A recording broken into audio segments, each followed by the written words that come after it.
queremos hablar con una persona que es amigo personal, es juez de la Nación, se llama Alejandro Scarano, es abogado, no sé si lo tenemos ahí en conexión.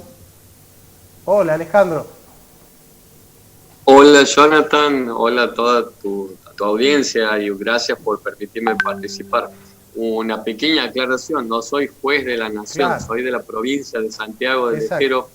Detalle, pero exacto, sí, sí, tenés razón. Bueno, estoy acá con Guillermo, un amigo, y Marcelo Vera. ¿Cómo estás? hola Guillermo y Marcelo, ¿Qué tal? los, Buenas los veo noches. siempre. Buenas noches. Bueno, vos sos colega de Marcelo porque él también es profesor de doctrina social de la Iglesia en la universidad. Ah, Somos bueno, doctrineros. así es, así es. ¿Cómo estás? Bien, bien, conectándome recién, escuchaba tus palabras recién sobre la reflexión que hacías sobre que esto es un retroceso y comparto plenamente esta opinión. Es un retroceso en la conciencia universal, ¿no? Del cual la vida es sagrada y esto es un avance, debía ser un avance y sin embargo asistimos con sorpresa y bueno, con cierta decepción a esta corriente de pensamiento que empieza a retasear la humanidad de quienes categóricamente están reconocidos en el derecho como personas, ¿no? Sin embargo, el lenguaje va oscureciendo esto, va haciendo todo un trabajo de anestesia social para que luego se pueda consagrar la violación más grave que pueda haber, que es el derecho fundamental de la vida. Claro. Alejandro, ¿qué está en juego cuando nosotros sabemos que se está por debatir el proyecto de ley sobre el aborto, libre, seguro y gratuito, que es lo que quieren en definitiva? ¿Qué está en juego, según tu entender, en todo esto? Bueno, hay toda una concepción de la vida humana. Cuando vos recién lo decías, Kant decía que era un fin, que nunca podía ser un medio, ¿no? Hay una concepción de la vida y el Papa Francisco en algunas oportunidades lo ha dicho, bueno, hemos cambiado la concepción del valor de la vida o de la dignidad de la vida por la calidad de la vida, ¿no? Para mí, detrás de una estética socialista en algunos casos, lo que está es una concepción del más crudo capitalismo, ¿no? Mi derecho a gozar, mi derecho a la propiedad privada, digamos, de mi cuerpo, que es algo que yo tengo. Esto lo he escuchado en muchas de tus clases, ¿no? O sea, el que somos cuerpo, ¿no? La visión semita. Hay una antropología de base que está detrás de toda esta cuestión y yo veo cómo este trabajo lento de una estrategia, que es una estrategia geopolítica, económica, ha ido horadando la conciencia, ¿no? Para poder hacernos indolentes frente a situaciones que años atrás el consenso general era que era inadmisible debatir la vida, y sin embargo se ha ido imponiendo, o se ha ido, no sé si imponiendo, se ha ido generalizando esto. Hay una visión del hombre, sin duda, que está en juego en esta cuestión. Es decir, cuando uno escucha que filósofos del derecho, que son reconocidos académicamente, hablan de que no todas las vidas son igualmente dignas, de que hay vidas más dignas, vidas menos dignas, yo comparto que estamos retrocediendo a las épocas más oscuras de la humanidad, donde justamente 80 años atrás aproximadamente, el tema de la eugenesia, que tiene mucho que ver con el origen del artículo 86 del Código Penal, vuelve a ponerse en juego, ¿no? No todos merecen vivir, no todas las vidas son dignas. Bueno, hay una concepción antropológica del hombre como un medio y sobre todo como que, bueno, la vida solo vale si se puede disfrutar y se puede consumir, si es productiva. Es decir, hay muchas ideas que dan vuelta, no de una manera sistemática, ¿no? Pero sí de una manera estratégicamente bien dispuestas para que puedan cumplir su finalidad de manipulación de las conciencias. Claro. Ahora, con respecto a esto del derecho, nosotros escuchamos que se dice mucho, bueno, es un derecho, ¿no? Estamos mucho en esta onda de los derechos de tercera generación, los derechos subjetivos, y se le llama derecho a casi cualquier cosa, digamos, ¿no? ¿Cuál es la fuente del derecho? Sí. ¿Cómo podemos saber cuándo algo es derecho o cuándo no es derecho, digamos? Bueno, la pregunta de la fuente del derecho es una pregunta de filosofía jurídica. Sin duda, aquí no hay consenso universal. Para quienes somos o quienes adherimos al justnaturalismo y creemos que el derecho positivo es una derivación del derecho natural y que a su vez esta es una expresión del derecho divino, si es que uno es creyente, obviamente que la fuente del derecho es la naturaleza humana, lo que el hombre con todo el misterio de su ser representa. Por lo tanto, no es algo que el Estado crea, sino que reconoce, descubre y defiende. Para quienes adhieren al derecho positivo, todos los derechos son creaciones humanas que derivan de un pacto social que puede disponer absolutamente todo.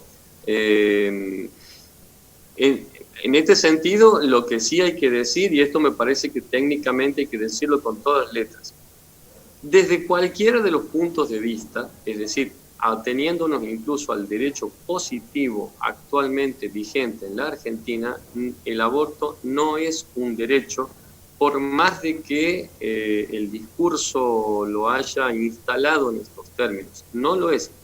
Tan no es un derecho que si uno revisa hasta los propios proyectos de ley que propician la llamada legalización del aborto, es decir, hay que entrar a la página de la campaña por el aborto legal, gratuito y seguro para verlo, aún en esos proyectos el aborto sigue siendo un delito.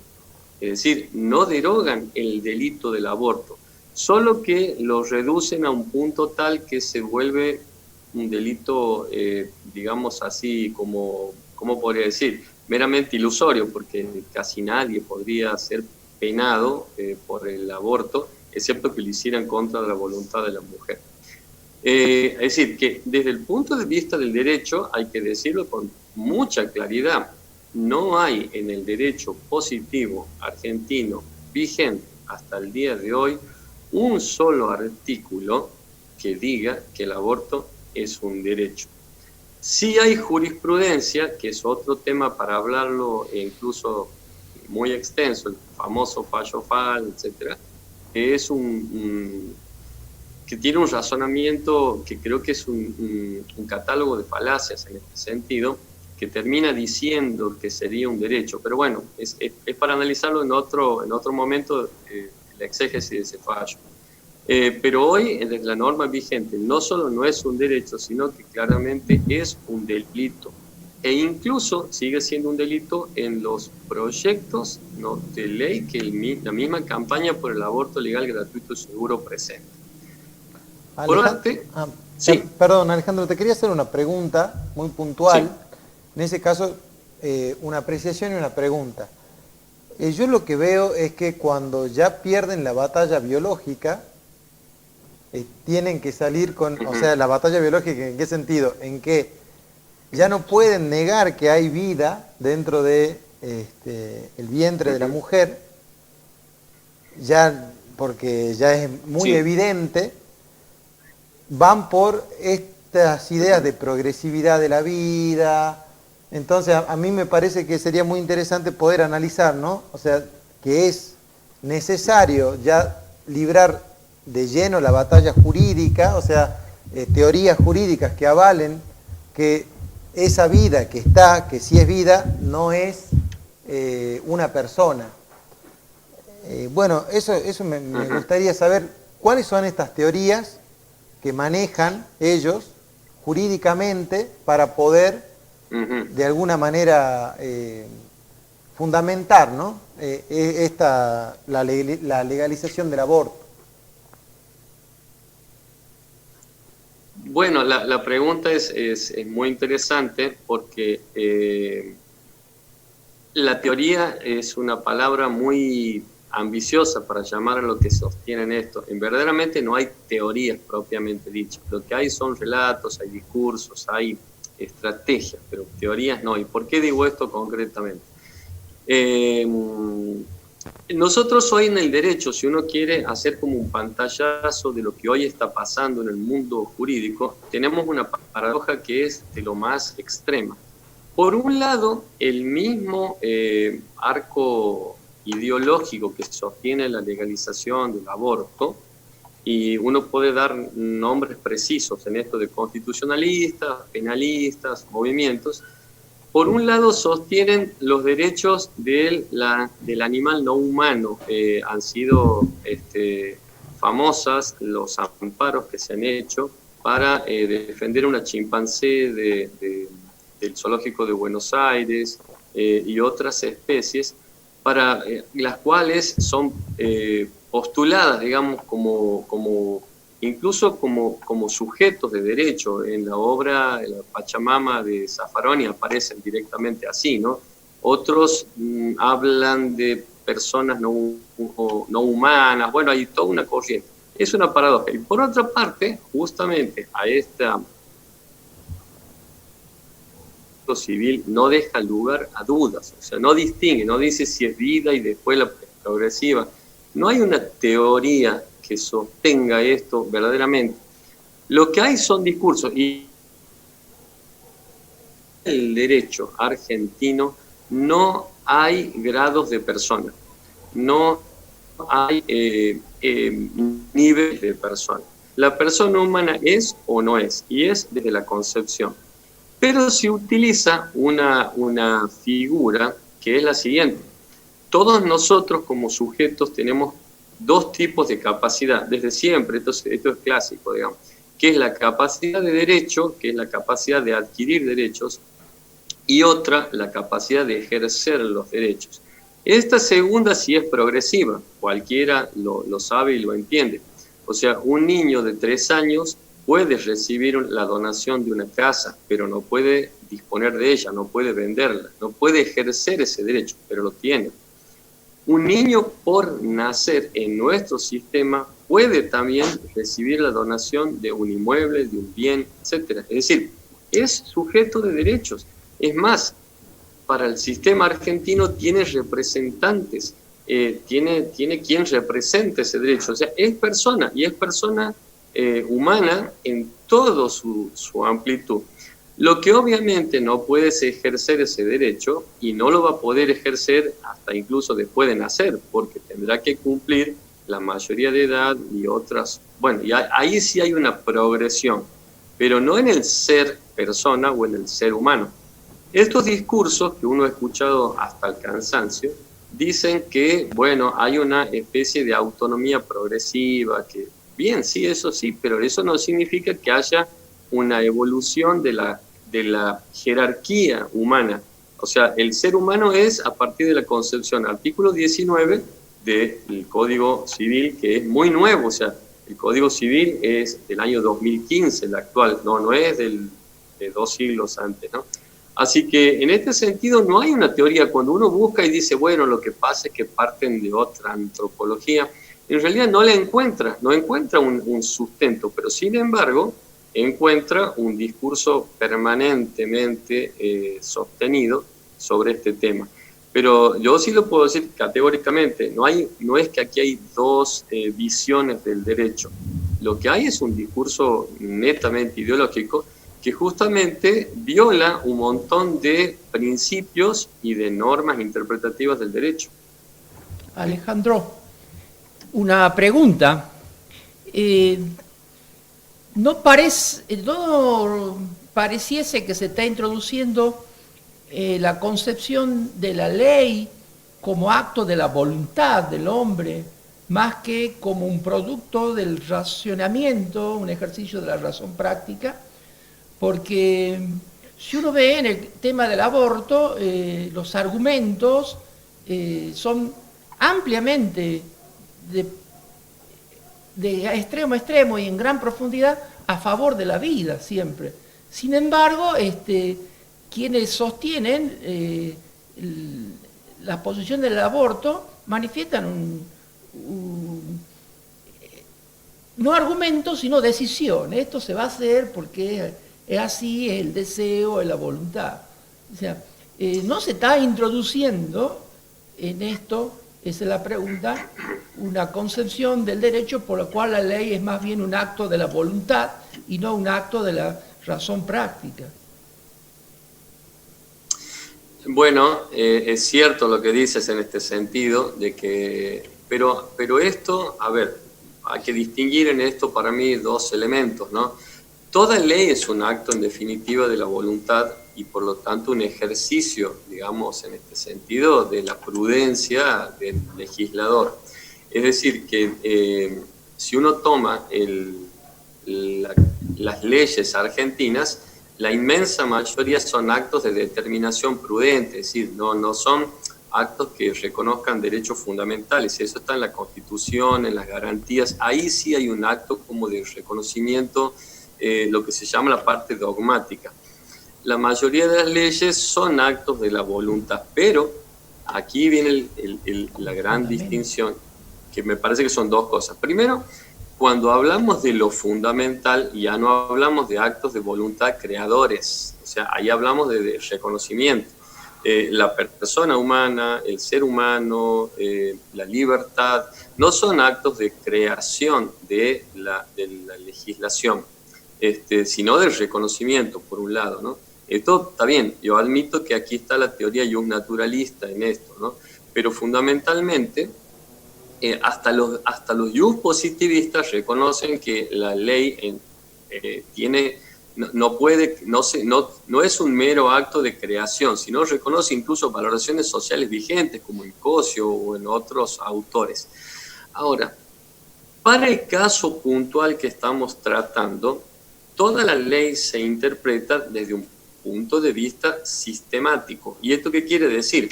Que una ley no se genera desde la nada, sino se genera desde un sistema de derecho que ya tiene principios establecidos que debe respetar.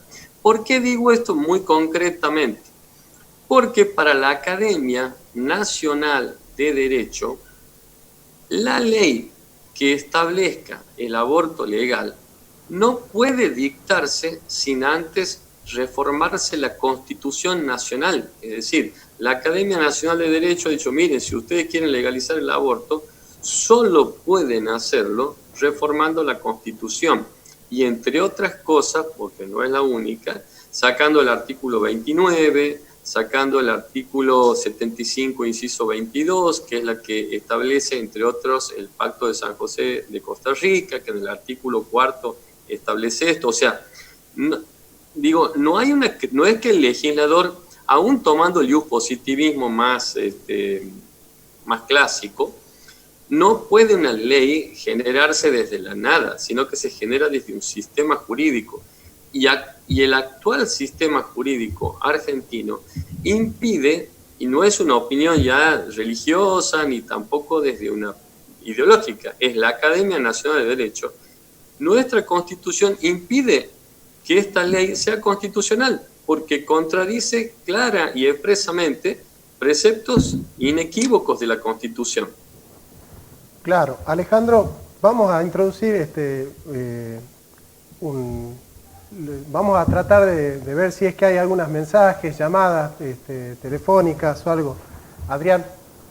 Sí, ¿qué tal? Buenas noches. Vamos a comunicarnos con la gente que se puede comunicar, al número fijo del canal, al 428-5652, o vía WhatsApp al 387-612-0065, y nuestra productora general, Elizabeth Barrios, al 387-684-4974. Si llaman del exterior, tienen que interponer el 549. Y tenemos un mensaje de una oyente, la señora Flavia, que dice... ¿en qué parte de la filosofía habla del aborto? Esa es la pregunta que hace. Ah, bien, bien. Bueno, acá hay dos filósofos, ¿no? Y la ideología de género, ¿no?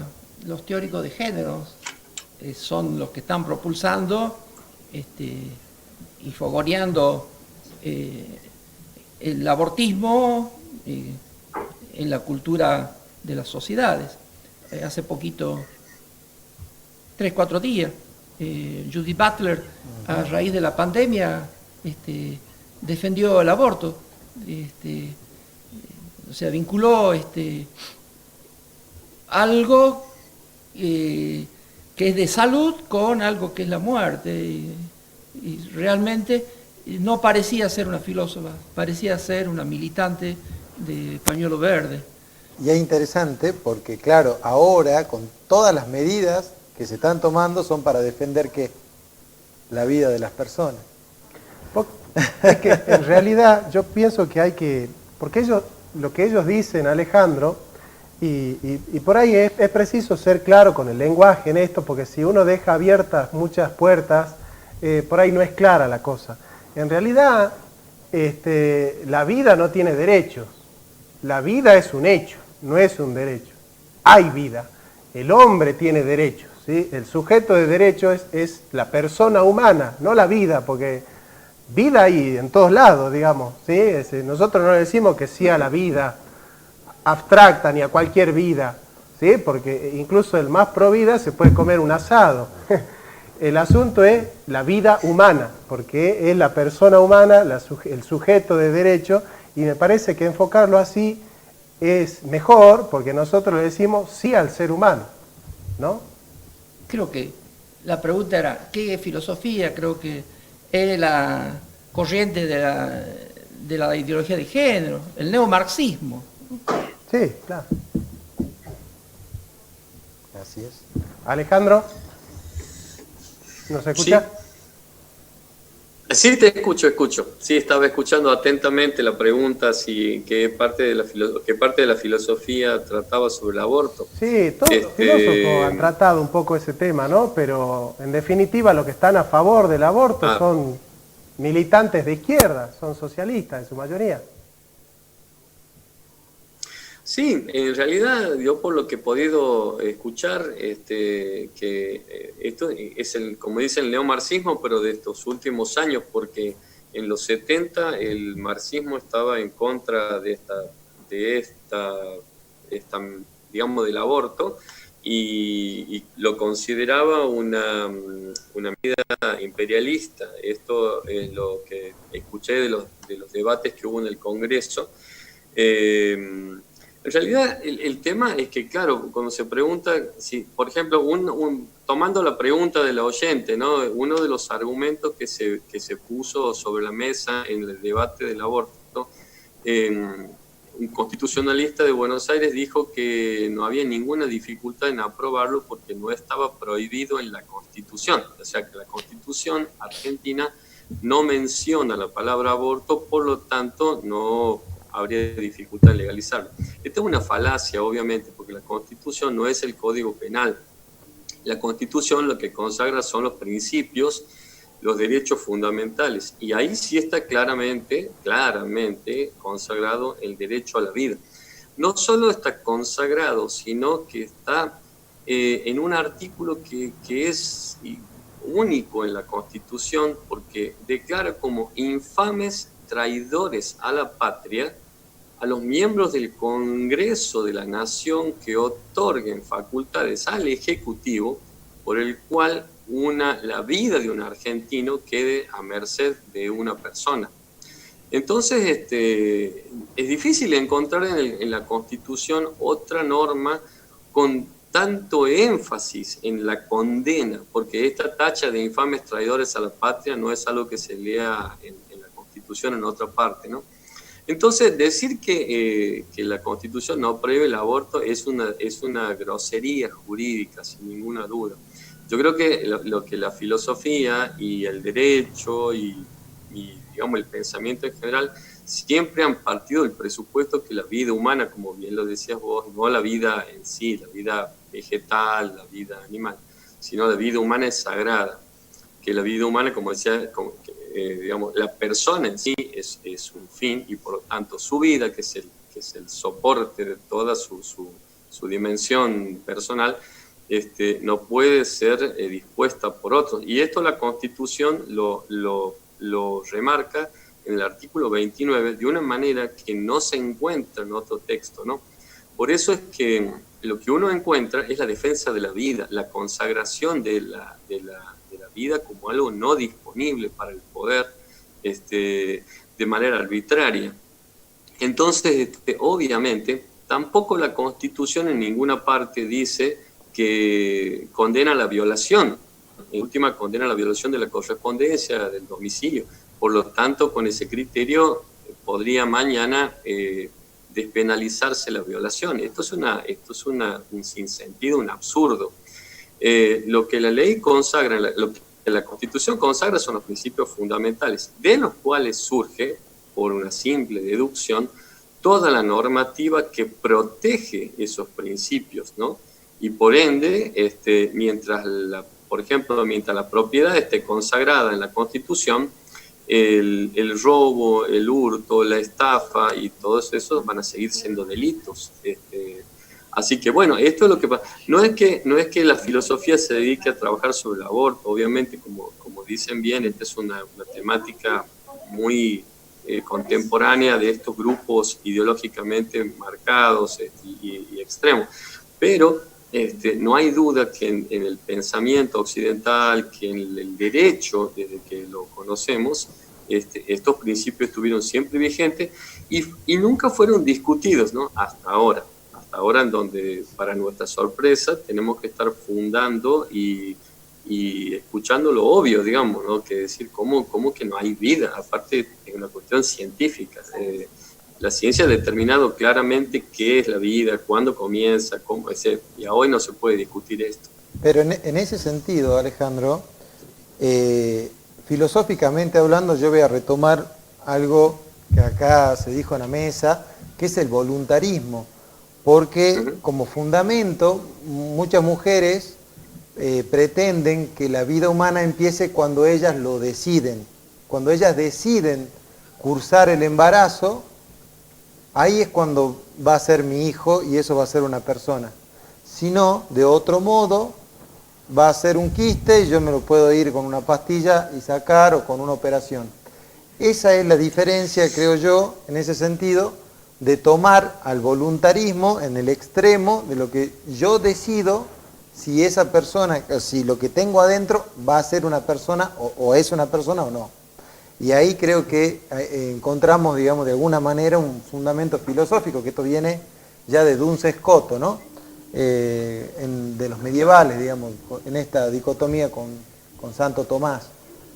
Bueno, quizá como para completar un poco la pregunta que había hecho la oyente. No, y además ellos, los que están ahora militando estas cosas, se llaman posthumanistas.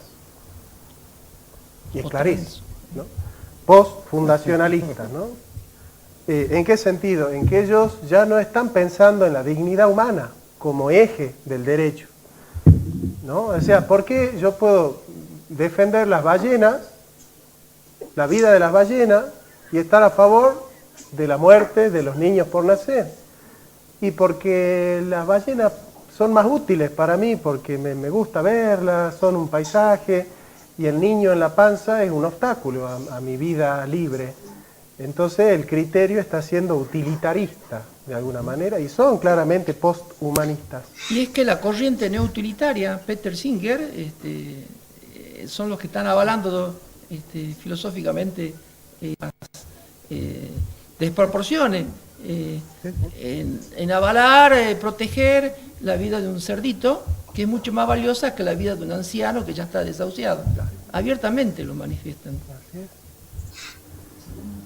Alejandro, la última pregunta de mi parte. ¿Sí? Sí. ¿Querés decir algo de lo que dijo Marcelo? No, que digamos, comparto completamente este tema del voluntarismo que aparece como una especie de fundamento.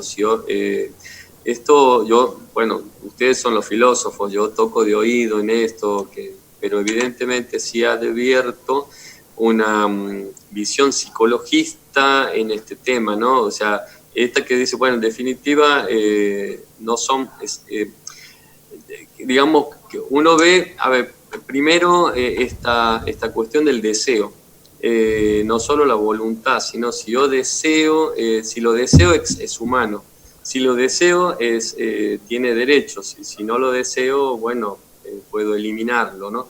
O sea, esta consagración del deseo como el criterio rector de no solo de la existencia y de la dignidad y de los derechos del otro. Esto evidentemente destruye la posibilidad de sociedad, ¿no? Si el deseo es la norma, bueno, el otro desaparece. De algún modo lo dijo la Madre Teresa de Calcuta cuando decía, bueno, si puedo matar al niño, si una madre puede matar al niño, bueno, ya no hay nada que pueda inhibir la destrucción del otro, ¿no? Y en esto de la concepción está decir, bueno, yo soy lo que decido. Hay una visión negativa de la libertad que uno con los alumnos los debate mucho, ¿no? Es como que cualquier límite pareciera ser una opresión. Entonces, ser hombre, ser mujer, que el otro, ser madre, por ejemplo, una cuestión de esta que dice, bueno, solo si lo deseo, soy madre, si no. Y uno se plantea frente a una mujer que cursa un embarazo, es madre, no es que tiene que decidir si lo va a hacer. La diferencia es si va a ser madre de un hijo muerto y si va a ser un asesino de su hijo, no si va a ser madre ya es, ¿no? Pero con esta visión que yo no creo, yo le atribuyo a esta lectura a veces psicoanalítica, bueno, yo creo, soy lo que deseo, soy solamente yo izado, no sé, que tiene algunas lecturas de esto, es lo que a veces encuentro como el sustracto o el fundamento de estas lecturas, ¿no? Entonces, no es casualidad que una psicóloga sea la que haya sostenido esto, ¿no? El feto es una masa de células, solo el deseo de la madre lo humaniza, ¿no? Y un filósofo del que ustedes lo conocen seguramente mucho más, Darío Staxar, no sé, siempre me cuesta, Darío Zeta, el que ha dicho eso, bueno, no hay verdades, no hay, la verdad es enemiga de la democracia, entonces cualquier cosa que sea verdad y por lo tanto definido, concreto, bueno, es prácticamente un fundamentalismo. Hay toda yo no sé si es una teoría, pero sí hay una corriente de casi estética en ciertas cosas, que es y de lenguaje que va metiendo esto, ¿no? Pero bueno, este tema de la consagración del deseo como criterio rector es justamente destruye la posibilidad del derecho y de la sociedad. Es lo que yo veo como peligro en el desarrollo de estos pensamientos, no sé si llamarlos así, pero que están, digamos, presentes en estas ideas, ¿no? Claro, yo lo que te quería preguntar a raíz de esto es justamente la función pedagógica que tiene la ley, ¿no? Porque una ley no es solo algo que debemos cumplir, sino es algo que transmite valores, ¿no?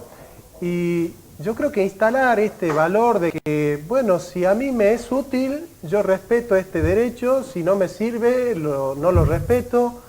Si me sirve es persona, si no me sirve no es persona, si lo quiero es persona y si no lo quiero no lo es.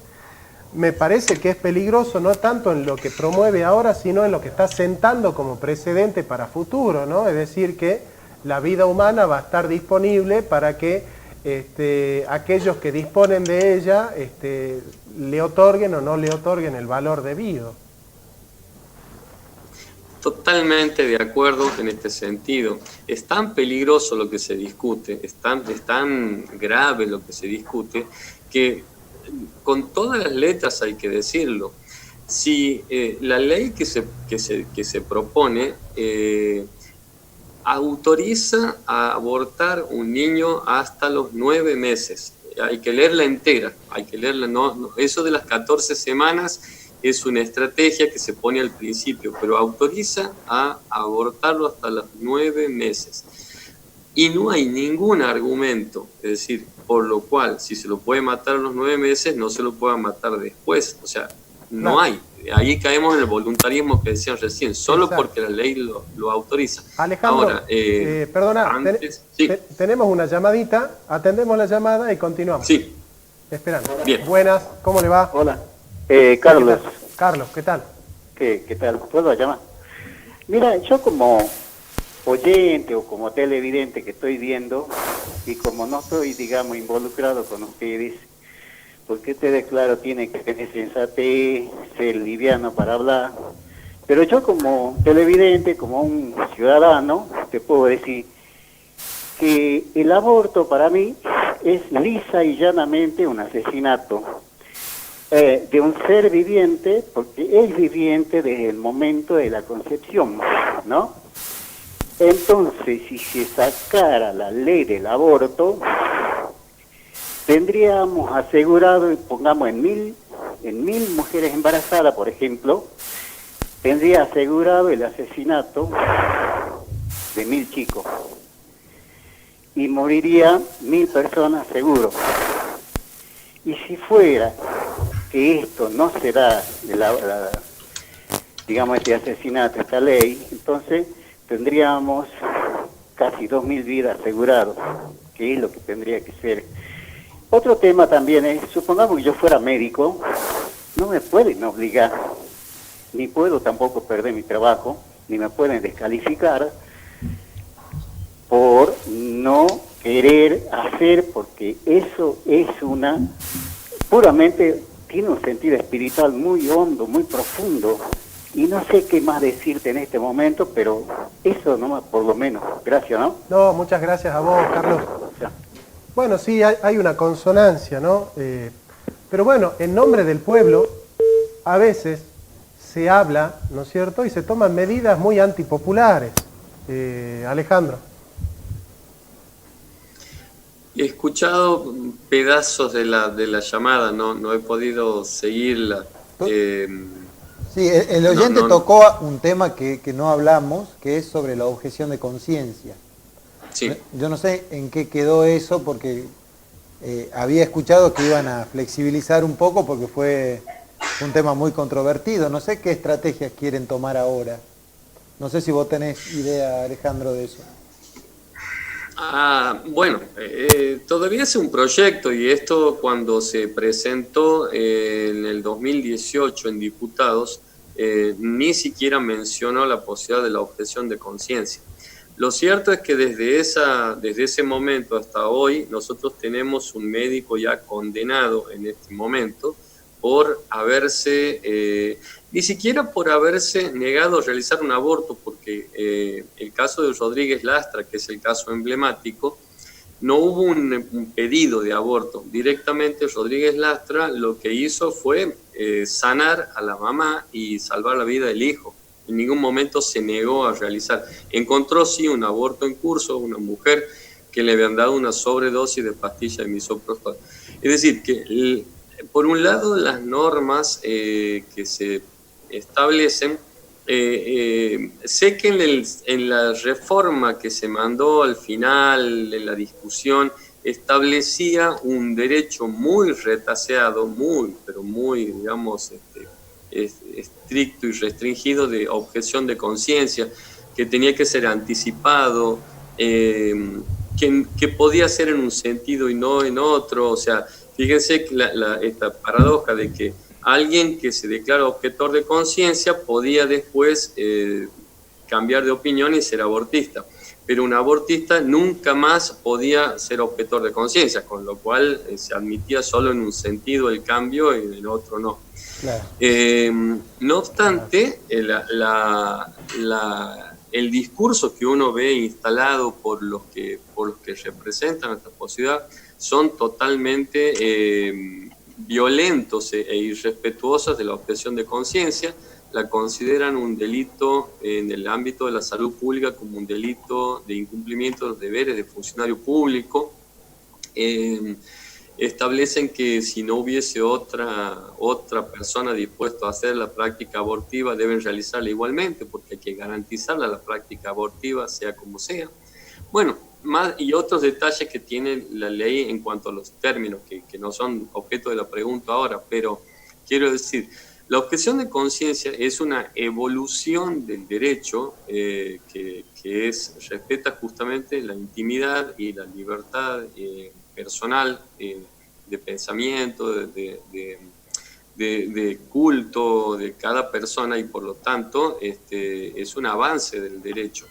Entre los retrocesos que Jonathan decía, este es un retroceso gravísimo, porque en definitiva pretende obligar a un médico a ir en contra de sus convicciones y realizar una práctica que violenta profundamente su esfera íntima y de creencia, ¿no? Así que sí, es muy grave. Lo que se ve es que no, digamos que no se tiene una visión positiva, sino todo lo contrario de quienes sostienen esto, y la norma ha sido muy restrictiva en relación a la objeción de conciencia, y hoy tenemos, como digo, médicos perseguidos y en una situación de mucha vulnerabilidad por sostener sus creencias. Claro, lo que pasa es que acá, y entiendo lo que decía Marcelo hace rato, son leyes que tratan de instalarse por la fuerza de la militancia y no por la razonabilidad de la ciencia, digamos. Por eso es que en realidad se ve que estos grupos quieren sacar leyes en una plaza, gritando y militando, y no sentados en una mesa con científicos dialogando y debatiendo, porque no hay nada que debatir. Es decir, que yo mismo, que en un momento estuve en esa postura y fui socialista y quise militar, esas cuestiones, la verdad que no tenía muchas razones. Lo que sí hay es una fuerza de la juventud de decir: nosotros somos los buenos, nosotros somos los que buscamos la libertad, los que buscamos el amor, y los que impiden que nosotros vivamos como queremos son los malos, los cavernícolas. Entonces, bueno, no hay muchas más razones, ¿no? Es más la fuerza de la voluntad. De hecho, uno de los libros fundantes de la izquierda es un libro de Anguita y Caparrós que se llama La Voluntad. Y justamente eso, ¿no? Nosotros resolvemos las cosas con la astucia de la voluntad, con la fuerza de la militancia. Y la verdad que si hay razones más, razones menos, eso es, para nosotros es totalmente secundario, ¿no? Sí, hay un discurso que desacredita totalmente cualquier posibilidad de diálogo. Por empezar, yo me pregunto qué posibilidad de diálogo hay con una persona o con un grupo que directamente sostiene que no existe la verdad. O sea, no existe ninguna verdad, ninguna posibilidad. Y cuando uno plantea algún argumento, dicen, eso es metafísico. Dice, ¿cuál es el problema que lo sea? Pero bueno, ya es un término que lo utilizan de manera absolutamente caprichosa, arbitraria y con mucha ignorancia sobre lo que significa, pero que aparentemente con eso desacreditarían cualquier argumento. Y cuando uno dice, bueno, pero la vida está reconocida en el derecho, dicen, usted ya está metiendo cuestiones religiosas. Es decir, es casi imposible dialogar con quien no quiere escuchar. No hay mejor sordo que el que no quiere oír, dice. O sea, esto no hay forma, porque no está previsto una metodología de este tipo. Incluso en la consigna esta, que sea ley, cuando permanentemente se dice que no les importa el derecho, que no les importa la Constitución, y que tampoco les importa que sea ley, porque lo mismo lo van a seguir haciendo con ley, sin ley. Es decir, que es difícil dialogar y difícil llegar a un acuerdo con quien no cree en los acuerdos, con quien no cree en el diálogo y con quien definitivamente no cree en la verdad, ¿no? Entonces, no hay mucho camino para sostener esto. Claro.